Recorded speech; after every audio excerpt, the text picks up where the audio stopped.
MUNFU Proffitt, man, what's up? So obviously we got a special guest in the building. We got the homie Shwabadi. Um, Yo, it's been a long time in the coming, man. I've been wanting to do this. I know with the Worldwide Cypher come up, I wanted to definitely chop it up with him and kind of, pick his brain about different things and talk about how he got here. You know what I mean? So Shwabadi, thank you off top just for doing this. I appreciate you, and yeah, man, let's get it. let's go. All right, man. So obviously everybody knows, Shwabadi. I really want to know, I guess, your background. Like, what got you into doing music from the jump? I had a weird intro to music, dude. I was not interested in music at all until I was about 15. Okay. Like I just didn't care about music. I didn't listen to music. I didn't play music. And then I got really into music, like all of a sudden when I went to college. Okay. Which in the UK is when you're like 16, 17. Okay. And I started listening to a lot of like folk music, indie rock, country music, that kind of shit. You know, the kind of shit you Okay. can play on a guitar. Yeah. So I Yep. picked up the acoustic guitar, and that was like my gateway into music. And then from like indie and folk and country, like Johnny Cash style shit, I went Mm-hmm. through like pop and indie and EDM and all these different genres until I finally landed on like hip hop. Okay. So I was just like super late to music compared to a lot of other people. Right. Um, Right. and then it was like my early 20s, I really got into hip hop and rap. Okay. So, and how old are you right now? I'm 26. Okay. Okay. So that makes sense. So you really kind of got like a feel of playing different instruments. You said you play the guitar too. Do you Yeah. play anything else? Well, I play like bass and acoustic guitar and electric guitar. I play a little bit of keyboard and piano. Okay. Yeah, I've dabbled with a lot of different instruments just to see, how they work, if I could pick them up. But yeah, guitar is the only one I'm really proficient in. That makes sense. Okay. All right, cool. Yeah, so that's dope. I guess what really got you into the hip hop side of things? Like what was it that just gravitated you towards that? How did you, I guess, start recording? What type of music were you recording at the beginning, hmm etc.? Well, I've like bounced between a lot of different fandoms when I was in like my teenage years, and that Okay. was introduction to like hip hop was through parody music first before actual hip hop, and then like YouTube rap and Nerdcore. Dan Bull, back in the 2011, I think he Mm-hmm. did like the Skyrim track. That was me and my friends were listening to that at school. So that was kind of like my first introduction to music, Okay. and I thought if these dudes are doing it, and a lot of the stuff I was listening to was not good. Like it was not good, but it Right, was my right. first introduction to it. And I was like, if these guys are doing it, they're rapping about whatever fandom I was in at the time.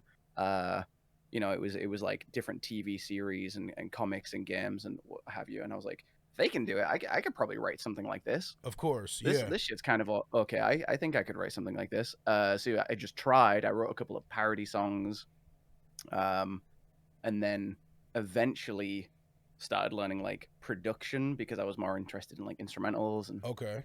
just sort of escalated from there. So getting you into that, so you said you kind of touched on you started getting into instrumentals and stuff like that. You just started getting on beats, rapping. Were you uploading and stuff at the time?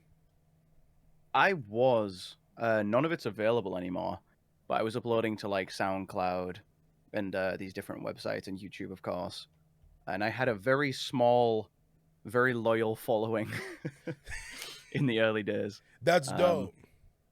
yeah, And it was was that undeserved. I'm gonna say this: it was completely undeserved. My music was terrible. was it? What? Why did you get rid of it though?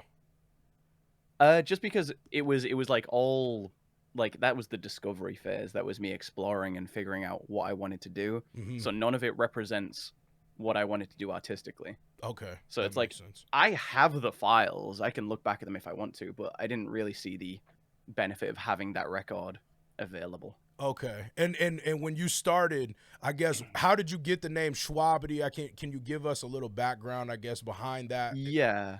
So Shwabadi is an interesting name.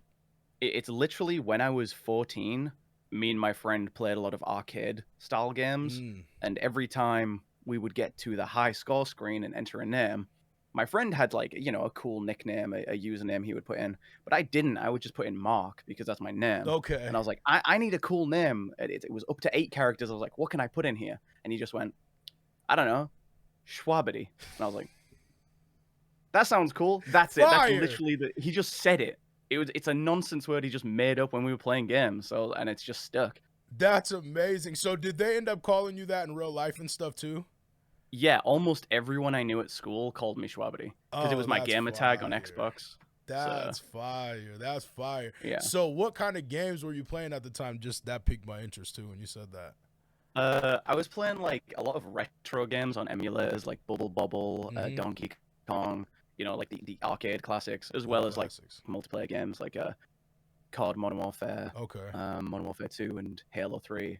Definitely. Okay, yeah, because I'm a couple years older than you, so like that's right about the same stuff that I was playing, probably around that exact same time too, you know what I mean, like being in high school and stuff. So you know, going back to the hip-hop stuff now, when you got into it and stuff, what was your main influences when you were listening to this stuff outside of the nerdcore stuff that you were hearing, you know, that you said you were listening to with your friends, etc.? Like what was like your, I guess, mainstream, like different things that what was piquing your interest a lot?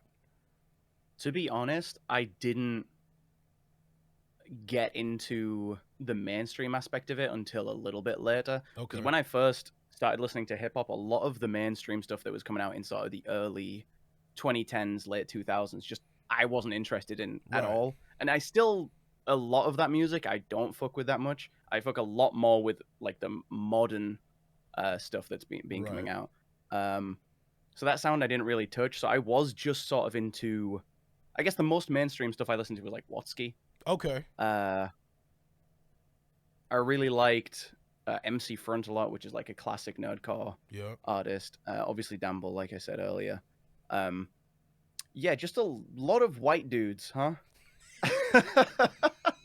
Ain't a lot of wrong YouTube rappers and white guys. Nah, there's nothing wrong with that, bro.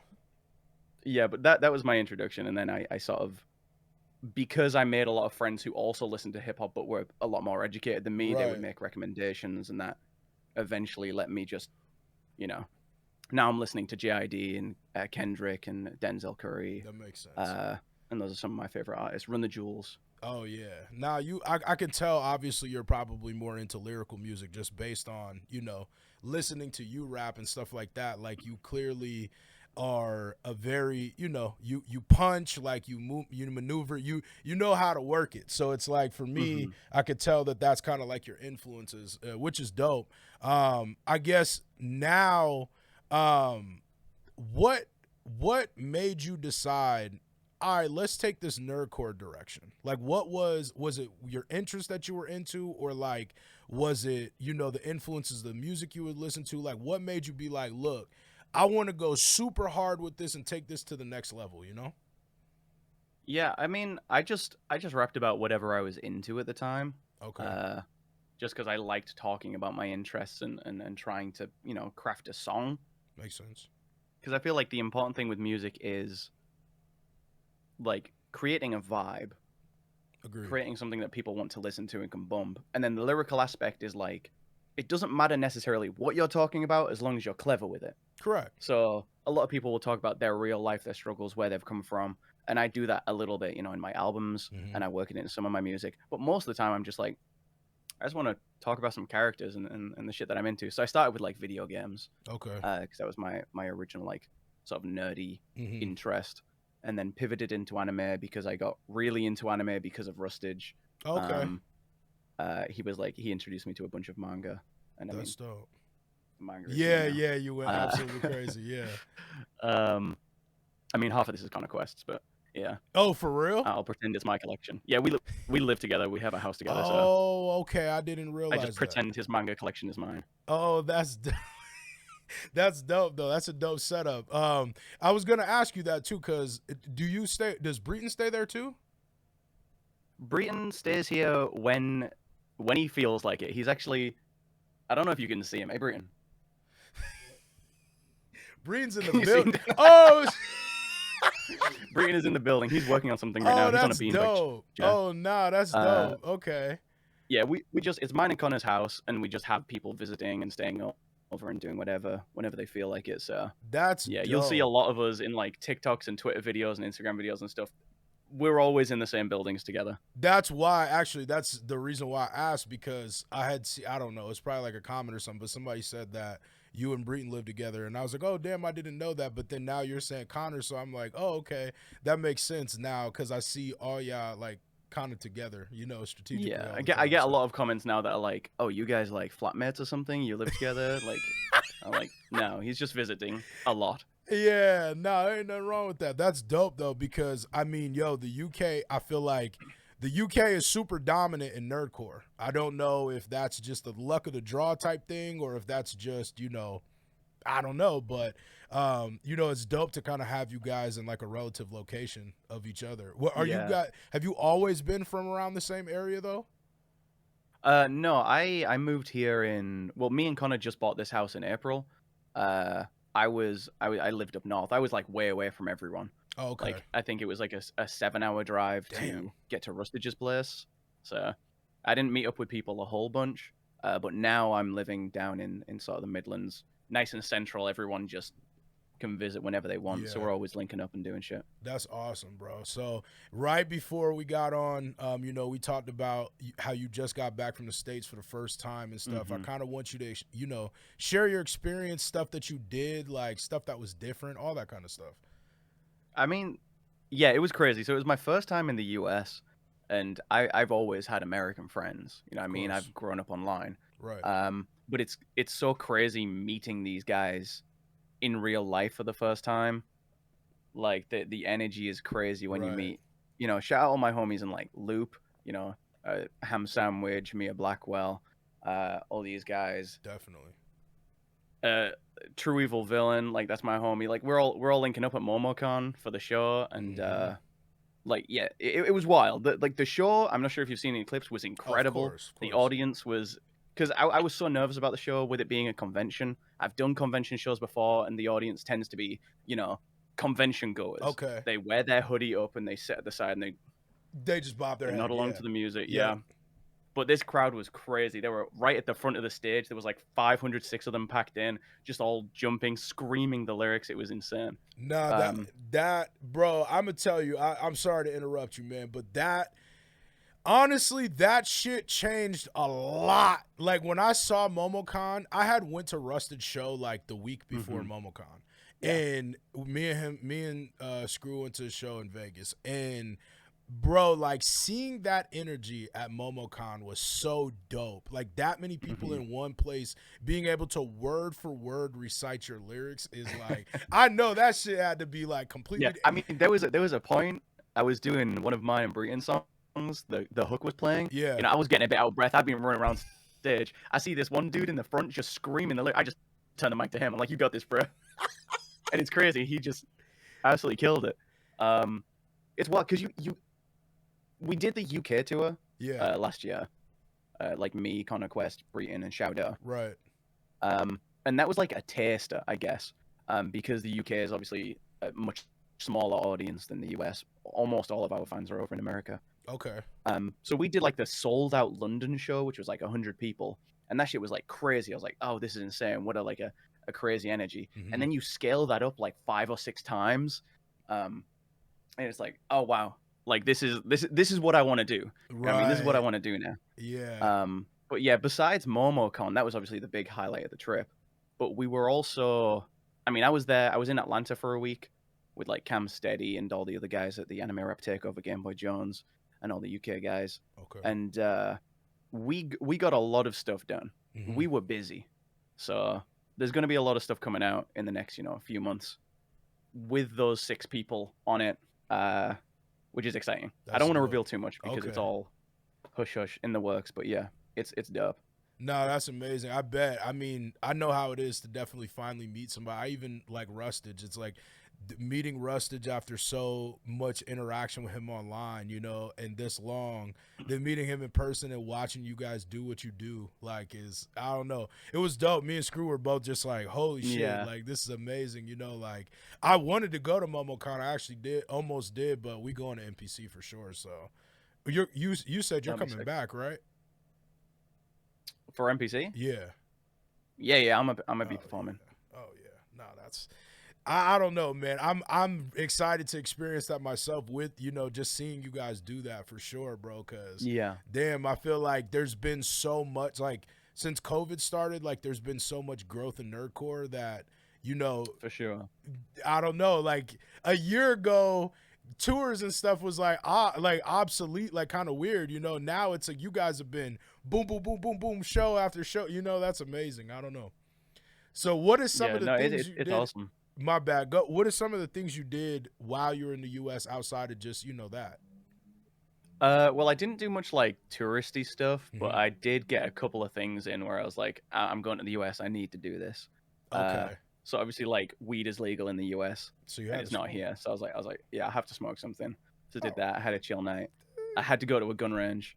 You know what I mean? Oh, I didn't know if those were from the U.S. or not. Yeah, yeah. Oh, Uh, how was that? How was? Nah, that talk shit, yeah, that about shit it. was fire. I mean, I've always liked, like precision sports, things like Right. archery and that kind of thing. So like being able to just sit with a target and a fucking big ass rifle is yeah.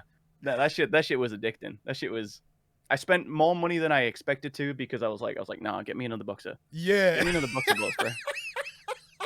Oh man. So what was your favorite kind of gun to shoot? I mean, I don't know. The two we used, they were both 9 mil. Okay. Uh a handgun, which I forget the name of it, staccato, I think. Mm-hmm. And then a Luger rifle. They were like the rifles like alarmingly easy to use. Where Yeah. I'm like, oh shit, don't give me one of these outside of a gun range. Um, this shit is like distressingly easy to use. Yeah. The It's so pistol, the pistol was wild though. definitely. Now I know exactly what you mean. Rifles are just point and shoot, basically. Yeah, it's like, oh shit, this is too easy. Oh man, that's crazy, bro. I know that had to be such a wild experience. Like, and have you smoked before you came here? No, That was the first time. yeah, So how was that? I've never wanted to be honest. I Well, feel like you. when I was in university, there was ample opportunity. You know what I mean? Of Every course. fucking party I went to, I got offered, but I was like, nah, I'll just stick to getting drunk. Okay. But I was So like, I was like, I'm gonna try it for the one time, and that shit was cool. you So liked it. You liked it yeah, I nearly threw up off the first fucking tug. from I was a little coughing. over ambitious. Was it Yeah, from coughing though? I started coughing my Okay. lungs up, bro. I nearly threw up. Then I was like, all right, let me get a hold of myself real quick. And then after that, it That's was cool. damn. That's crazy. I feel like after 26 years of life, smoking for the first time has to be like a wild experience. Like I can only imagine this Yeah, is completely different than you ever felt before. Did you feel like it lived up to the hype? I mean, kind of. It was yeah, it was just cool. You know what I mean? Like I'm not sure what I was expecting, Okay. but I guess I was expecting it to just feel like being drunk, um, which it does not. But, yeah, no, it was cool. No, that's dope. I'm glad you got to experience that though, because I feel like I don't know. Like I said, after 26 years, I feel like experiencing that for the first time got to be just because so talked about. People talk about it Yeah, yeah, so often that you're like, damn, I never did that. It's like it's probably like coming to the U.S. and it's like, oh, if you've never, I don't know if they have Chick-fil-A in the U.K., but if you never had they don't. Chick-fil-A, did you eat Chick-fil-A? No, I had a bunch of fast food, but I don't eat meat. Okay. So I have like like the I went to Wendy's and had the fish burger thing and that kind of thing. So I That tried makes a bunch of different fast food stuff. The fried pickles and cheese curds from was it Wingstop or Buffalo Wild Wings? Bro, that shit was crazy. good. You liked it? Yeah, bro. Like I was like faded one night in the Airbnb with all the ART guys, and Cam's like, "We're going to Buffalo Wild Wings. You got to try these fried pickles and cheese curds." I was like, "It's like whatever you say, dude." And he comes back, and I'm drunk, and he's got this bottle of ranch, and that shit was incredible. Yeah. Fried pickles? Are you kidding? That's not something you Yo. do in the UK. You do not fry a pickle. I'm gonna be honest. I never ate a fried pickle like that, but I already know it's probably fire. But that's why Yeah. everybody in America fat as hell. You know what I mean? That's why Facts. UK folks is skinny as shit. So that's dope though. I guess so. what else, like what other things did you get into that you didn't, expect in the US and stuff like that? I mean, I'm trying to think. The main thing, to be honest, was meeting up with people. Like the main reason I was over there was to meet up with friends, right? Hang out. Right. So a lot of the stuff we did was just, go to restaurants, chill at Airbnbs and drink and watch fucking we watched Yu-Gi-Oh. Yeah, you know, kick it. as you do. I mean, like bowling, laser tag, like the shit that you do. Like, I'm never gonna do this on my own. Right. Let's meet up with a bunch of friends. Let's go to an escape room. Let's play laser tag. Let's just do a bunch of like stupid shit. That's dope. That's mostly just what I got up to be honest. That's dope. So, I mean, shit. Well, now coming back for NPC, is this gonna be some? You think you would ever move to the US? I don't think I'll move. Okay. But visiting a lot more, I think. Often. Is it easy travel? Yeah, either it's I mean it's a long flight, especially to the West Coast. It's like 10 hours, over 10 hours. But it's not too bad. If you can get a direct flight, it's just you sit down for 10 hours and then you're there. Right. So yeah, as long as you can get over the boredom of it, it's all right. No, that makes sense. See, I've never been out of the country, but I've been pretty much everywhere in the US, like literally I think every place but 2 states. But I always like those type of flights are like, damn man, that shit seems like Bruh, when I flew from Atlanta to California, because the second week I was in America, I spent it in Cali. And bro, when I was like, oh yeah, we're just getting a domestic flight, how long is it gonna be? 5 hours.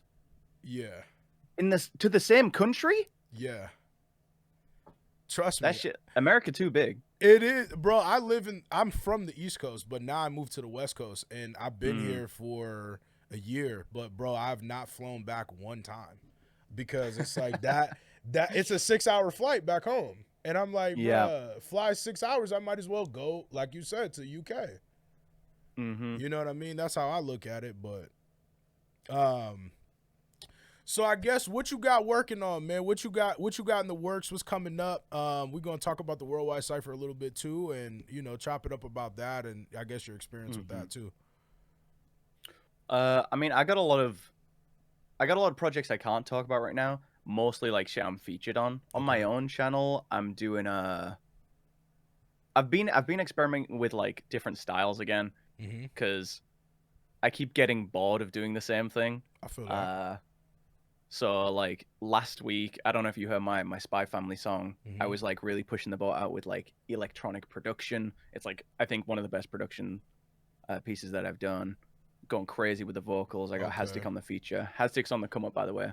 Keep an eye out on Haztic, Jamar Rose, JHB Boss. Like there are some crazy artists on the way. Facts. And then this week or next week, I guess. What's the date? Yeah, I think it's next week. It's 14th today. Yeah. So next week I have a Soul Eater track coming out. That's like this drill track that I'm trying to do. So it's like UK drill style rapping and production with more of like the American style.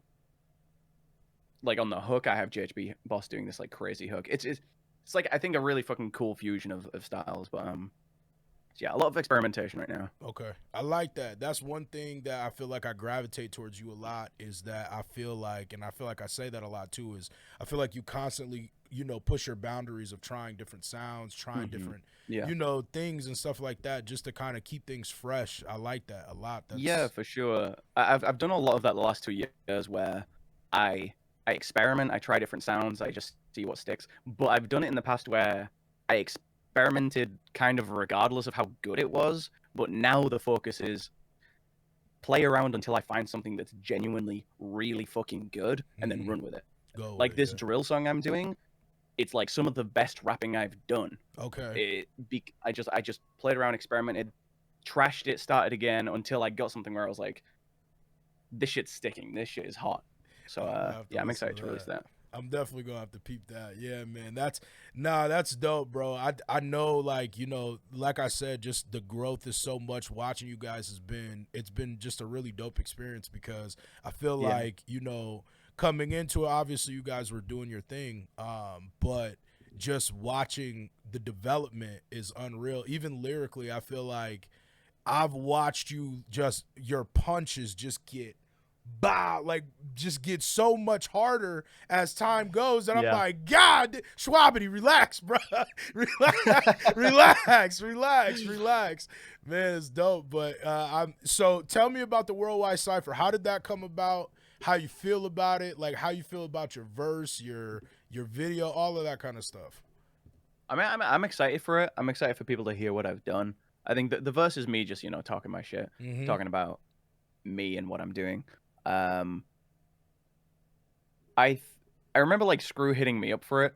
I was quite excited to be like, you know, be on a track with a lot of artists I really wouldn't work with otherwise. You Right. know what I mean? Like, there's like who was on that shit? Like Merkham's, Mm-hmm. um, Joey, uh, Joey Nato. Joey Is it Nato. Nato or Yeah. Nato? Nato. Nato. Yeah, Mm-hmm. I always forget. But yeah, like these guys who I just like probably wouldn't interact with really otherwise. I get to sort of be on a track with them, and I know my shit's going to be completely different to theirs. Oh, word. And In I've what I've way though? heard. I just my style I know is like compared to I feel like a lot of like the YouTube rap scene Okay. is probably kind of unorthodox, a little different. It has very different influences, so it's going to be interesting to hear them sort of side by side. I feel that. I feel that. I mean, I feel like now, I mean, at least to me, like I look at internet music as like the mainstream too, because there's Yeah. so often times where, I was just speaking to my friend this morning and I was talking to him about an artist and he was saying like he had no idea who he was. And I was like, yeah, bro, but just because you don't, there's 100 other million people that do. Hmm. So like, that to me, that's as mainstream as it could get. So I definitely understand, I guess, what you mean by just different styles and stuff like that. What do you feel like? I guess obviously you see a lot of the shit that goes on, different arguments and stuff in Nerdcore. I know you've been on, different sides of the fence about certain different things. Hmm. I guess where do you feel like Nerdcore is going right now as far as like I'm seeing a lot more original content, original videos, even from yourself. Like, how do you feel like that is adjusting into Nerdcore? What I think it is a lot of people who are making nerdcore music didn't plan on only making nerdcore music, and Okay. now it's gotten to the point where they're like, how do I transition into something else? Or how do I take what I'm doing now, but adjust it in a way where I'm going to be happy doing it longer term? Correct. And that doesn't apply for everyone. You take someone like Rustage, I think Rustage would be perfectly happy just making songs entirely about fictional characters for the next, like, I don't know, 20 years. I You know what I agree. mean? Whereas someone like Cam Steady is more about, like, I want to rap about whatever I feel like at the time, Mm-hmm. be it myself or, nerdy properties or whatever it is. And I want to be able to do that in a way that fully represents, me artistically. How do I do that and market it? So he's like in the transitional phase Correct. of just trying to rap about whatever he feels like, but also trying to market it.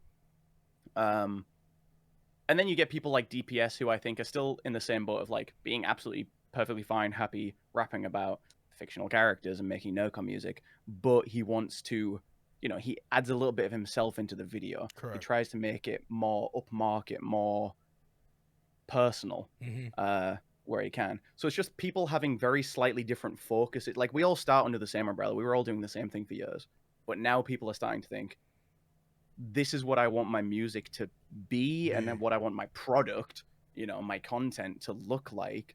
So how do I adjust what I'm doing to focus that? So I'm not sure if like nerdcore as a whole, especially not like our section of nerdcore, sort of the Mm-hmm. anime or rap scene, is evolving or changing or going anywhere. I think it's just going to be very heavily diversified in the Yeah. next year, Yeah.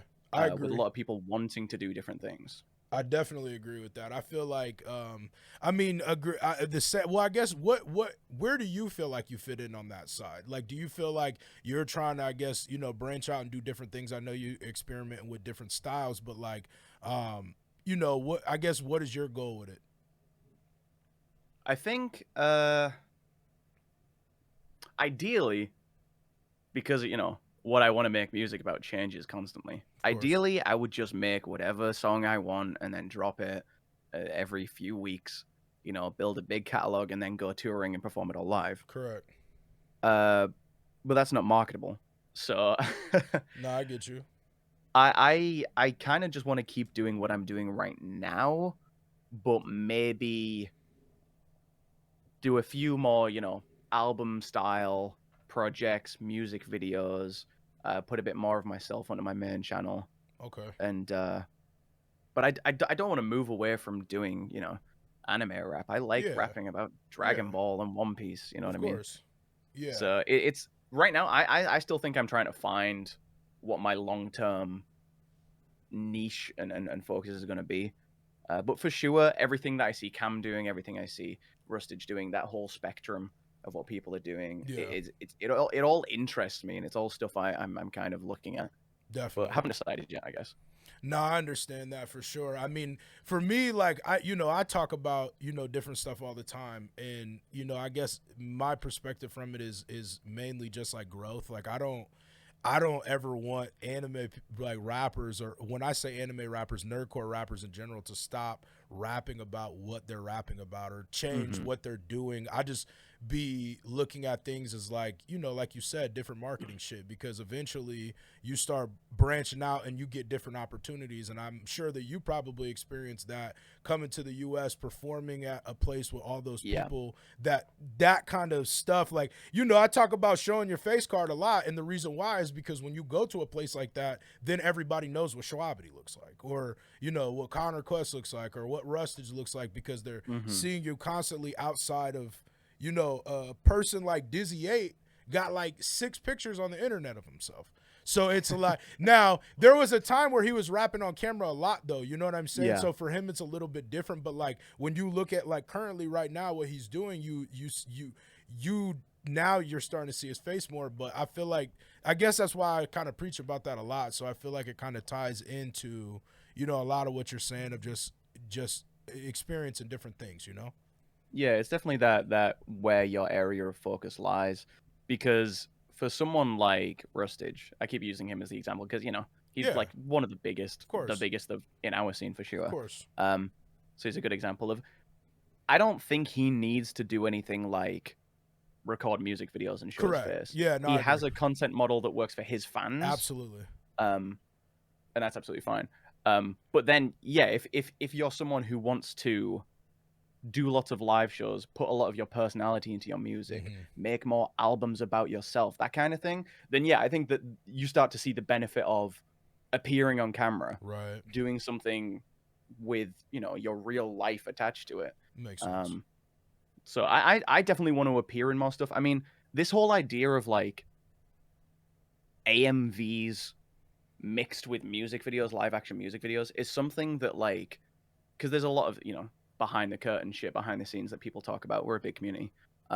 It's something that people have been trying to do for years. Hmm. Like people like Gameboy Jones and Daddy Fat Snaps, myself. Like, how do we put live action footage in with our AMVs in a way that's like it shows me in the video, this is my product, this is my Right. song, my personality, but it's also like marketable to the people that just want it for the content that it's about. So that's something we're seeing recently in the last Hmm. year, and that's something I'm definitely dabbling in. But I mean, I've made several music videos. You know what I Yeah. mean? I put my face on cam. It's Yeah, no, you're definitely a brand. Like that's going into this whole thing, that's one of those things that you definitely, I feel like, have always stood out, because you were one of the first people I feel like had that. Even just Pink. Like Pink is so much of your brand that everybody knows that is you. Your logo is like there are like so many people who are trying to make content online, like not even just music, but just content in general, that just don't understand branding. 100%. Like, 100%. bro, like I feel like if you see the Shwabadi logo, if you see any Shwabadi merch, if you see my album covers, you see anything that I produce, you Right. know it's mine, and that's Yeah, so important online, I agree. right? I agree. Especially, I think But a just a lot big of people don't understand that at all. no, and see, that's one of those things, bro. Like it kind of ties back to what we were just talking about, and that's, I guess, where some of my stuff that I talk about comes from, because like you said, you brand yourself so well that when you come in, people know it's you all the time. Not everybody has those Hmm. same characteristics. So some of the people, you kind of get lost in the sauce when you don't stand out the same way as a person like Shwabadi or a person like Rustage or a person like DPS. Like they have a Hmm. certain brand, a certain image, a certain look, a certain style that you always 100% of the time could pick them out the litter and and never question that. So I definitely Yeah. agree. I feel that a lot. Yeah, sure. But yeah, man. Look, bro, I appreciate you coming on here, bro. I'm definitely excited. About this cipher. Also, I feel like about the upcoming stuff that you guys have going on. I feel like Hmm. NPC is gonna be huge. Um, Oh yeah, NPC will be sick. is NPC bigger than the MomoCon? No, NPC is like a much smaller like convention. It's a much smaller event. Okay. But I know that all the fans that are there, like with MomoCon, it's the general anime crowd. Some of them know who you are. Okay. You know what I mean? With NPC, everyone that's there is there for the musicians. So it's going to be Mm, live. okay. That's yeah. Nah, I'm excited. We definitely gonna be out there for sure. I already got my ticket, so I'm like. Yeah. I already know that shit about to be lit, bro. Cause man, it's a lot of people, like it just that takeover watching that on stage was just Mm. like, man, I don't know. I know that I just know that feeling had to have been so good for, you as an artist. Oh yeah, it's like the payoff of like years of work. Definitely, definitely. You got any upcoming tours coming up outside of this? No, I'm still trying to plan, shows maybe for the end of the year or even next year, but right Okay. now it's all organizational stage. Dope, man. Dope, man. Well, I definitely appreciate you doing this again, bro. Yeah, I mean, I'm looking forward to it, bro. I know a lot of people, are going to be excited about this interview as well, just because you were one of the most requested people. You, Ty Wild, and Dizzy 8 were the three people everybody wanted to see me interview. So, Yeah, shit, we got it locked in, man. I appreciate you, and I hope to continue to see you do this fire shit, man. For real, for sure, man. I I'm a fan appreciate of it. you. Yeah, definitely, big fan of you, bro. I fuck with you, man. I think what you do is dope. I think you just got a very unique style that you bring to this shit, and I don't know, you just got like a good mindset about it. Like you just you know what you're doing. Yeah, I rock with it though, for sure. Thank you, man. I appreciate that. Yeah, no doubt, man. But all right, bro, we out of here.